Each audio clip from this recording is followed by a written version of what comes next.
दिनांक 18/5/2024 को बसी बागर में एक राजपाल पुत्र लाल सिंह उम्र 62 वर्ष वो रेत की बुग्गी ला रहा था।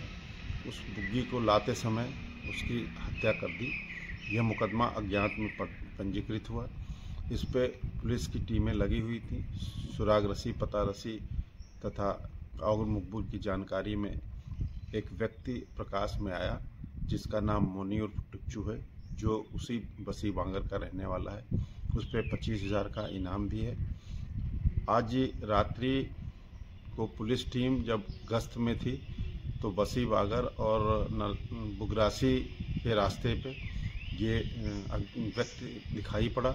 इस पे पुलिस टीम ने रोकने का प्रयास किया तो इसने पुलिस पार्टी पे हमला किया और पुलिस ने जवाबी कार्रवाई में जो ये व्यक्ति घायल हुआ, इसको उपचार के लिए CHC रवाना किया गया। शेष विधिक कार्रवाई की जा रही है।